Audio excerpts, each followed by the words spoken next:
Hello, good day, and yeah, kumusta kayong lahat? So, yeah, 3 years ago, I posted a video about my escitalopram review, and yun yung aking journey sa pag-take ng antidepressant. So, before natin pag-usapan yan, kasi hindi ako masyadong naging detail dun sa mga kwento ko, dun sa video ko, or dun sa videos ko na pinost ko. So, nagsimula yung aking anxiety 2018, year 2018, and unang gabi na naramdaman ko yung heart palpitation. Okay, doon tayo sa first symptom na naramdaman ko a few years ago. That was heart palpitation. So, nung naramdaman ko yung pagkabog ng dibdib ko, talagang extreme yung naramdaman kong pagkabog ng dibdib ko. Ah, gusto ko na sana matulog, pero hindi ako nakatulog kasi masyadong weird sa akin. Hindi ko siya naramdaman ever since. So, yun, bumangon ako para uminom ng tubig and then bumalik ako sa paghiga na nag-iisip na ako ng sobra. As in talaga nag-overthink na ako nung gabi na yon. And then the next day, na naramdaman ko na naman siya, kumakalabog na naman yung dibdib ko and immediately pumunta ako sa kusina para uminom ng tubig. And after ko uminom ng tubig, ayun, ino-overthink ko na naman siya. Sabi ko, ano nangyayari sa akin? Sabi ko, may hindi maganda nangyayari sa katawan ko. Hindi ko to naramdaman before. Bakit ganito ngayon?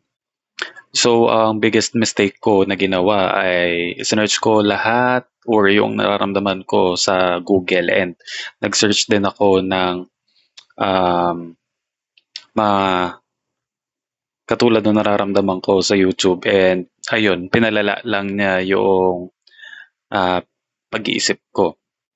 So after nun, ayun, araw-araw ko na sa nararamdaman, araw-araw din ako nagugugel at wag niyong gagayahin yun. Okay? Dahil unang-una, hindi tayo dapat nagsa-self-diagnose and as much as possible, sabihin ko sa inyo na kapag halimbawa ulit-ulit nyo na nararamdaman yung mga symptoms na yun, pumunta na kayo sa doktor kaagad. Huwag nyo nang palipasin pa. Kasi ako, bago ako pumunta sa doktor or do sa psychiatrist ko before dyan sa Philippines, it took like 3 years or 4 years. Nag-aaral pa ako noon ng college. Kasi dumating na ako sa point na may bumubulong na sa akin na naandun ako sa loob ng room ko and siguro sakto na meron akong kutsilyo dun sa loob. Hindi ko alam kung saan ko siya ginamit. And then, may nagsabi sa akin na saksakin mo yung sarili mo. And then, immediately after ko marinig yun, sinugod ko kaagad yung sarili ko sa ospital. And then, nagtanong agad ako do sa mga gwardiya sa labas na kung paano pa magpa-schedule ng doktor doon or ng psychiatrist. And then, sabi lang nila sa akin, pumila, ganto ganyan. Di pumila ako. And then, tumawag ako sa kaibigan ko, talagang umiiyak ako kasi hindi ko talaga siya nagugustuhan. Hindi ko siya nagustuhan na may bumulong na sa akin. At yun yung naging turning point ko para magpunta sa psychiatrist. And wala namang masama kung pupunta tayo sa psychiatrist kasi that doesn't mean na tayo ay baliw. Okay? Meron tayong nararamdaman na hindi alam ng mga normal na tao. Okay. So ayun, after no tumuloy ako doon sa kaibigan ko, doon ako natulog. Then kinabukasan, pumunta na ako ng ospital kasi araw na ng appointment ko. And then ayun, na-diagnose ako ng anxiety disorder and panic attack. And then binigyan ako ng psychiatrist ko ng escitalopram. Hindi ko na alam kung gaano kataas yung dosage. And then antihistamine para makatulog ako kasi talagang grabe yung aking pag-skip ng tulog or hindi talaga ako makatulog at all kasi nga nag-overthink ako because of anxiety. And then, ayun, to cut the story short, ay hindi ko nagustuhan yung aking um, journey sa pag-take ng escitalopram kasi talagang lalo lang niyang pinalala yung aking nararamdaman or pag-overthink din at the same time. Kumbaga, gigising ako everyday na hilong-hilo ako, natatakot ako, ayoko kumain, something like that. Ayoko makakita ng tao, pero bukas yung kwarto ko, bukas yung pinto. Pag naliligo ako, bukas yung pinto ng banyo ko. Sabi ko, just in case na um, may mangyari sa akin, sabi ko gusto ko may makakakita sa akin. So siguro mga pinaka-maximum na nun, 5 months na nag-take ako ng escitalopram. Fourth year college ako and nag-intern ako sa isang public school diyan sa Philippines. So sabi ko anong kailangan kong gawin? Kailangan ko na ba 'tong itigil? Kasi parang sabi ko hindi naman gumaganda yung pakiramdam ko and at the same time, estudyante ako. So wala naman nagsusupport sa akin kundi yung tita ko. Hindi ko naman siya kaano-ano but pinaaral niya ako. Siya yung nagbibigay sa akin ng baon ng tuition fee and all. And ayun, at saka mahal yung gamot. So I decided to stop na din. Bukod dun sa hindi nga ako nagiging okay dun sa gamot, tinigil ko siya kasi mahal din talaga and hindi ako capable para um, bilihin siya ng bilihin kasi estudyante ako, ninanakaw ko lang talaga yung pambili ko ng gamot dun sa allowance ko. So para sa mga nagte-take, sa inyo na nagte-take ng escitalopram, i-continue nyo lang. Okay? Huwag kayong titigil without asking yung doktor nyo or hindi sinabi sa inyo ng doktor nyo na itigil nyo na. Kasi ako matigas lang talaga ang ulo ko. Kaya itinigil ko siya. Kasi yung hilo ko noon, no hindi pa ako nagte-take ng escitalopram, kumbaga tolerable. Kaya ko siyang i-manage. Kumbaga higa lang ako. And then after few minutes, magiging okay ako. But no nag-take na ako ng escitalopram, ah, yung hilo ko talagang extreme yung dizziness na naramdaman ko to the point na hindi talaga ako makatayo. Hindi ko kaya mag-function sa isang araw dahil doon. Okay? Pangalawa, mas mas naging grabe yung kaba, yung pag-overthink na nararamdaman ko nung nag-take ako. Yun ay sa akin. Yun yung naging effect niya sa akin. Hindi ko alam kung ano yung effect niya sa inyo, pero may papayo ko lang talaga sa inyo na ituloy-tuloy nyo lang hanggang sa maging okay kayo. Okay?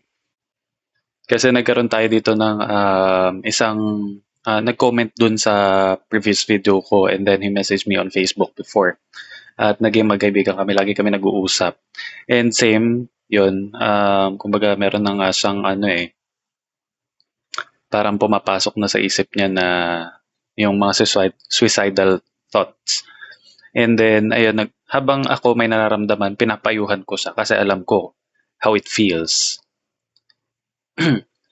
Yung, alam mo yun, masyado ka nag-iisip ng kung ano-ano. So habang ako may nararamdaman, pinapayuhan ko siya na huwag kang susuko. Kapit lang.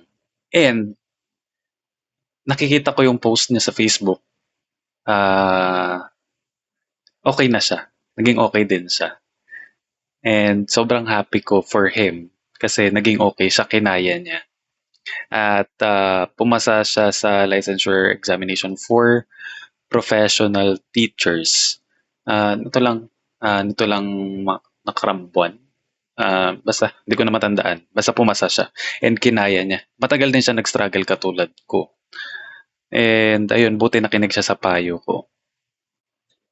And ayun, yung bukod doon, tatakot din ako na kumain. As in talagang takot na takot na takot na takot talaga ako kumain. Talagang ina-avoid ko lahat na nakakapagpa-trigger sa akin na pagkain, especially yung mga prito.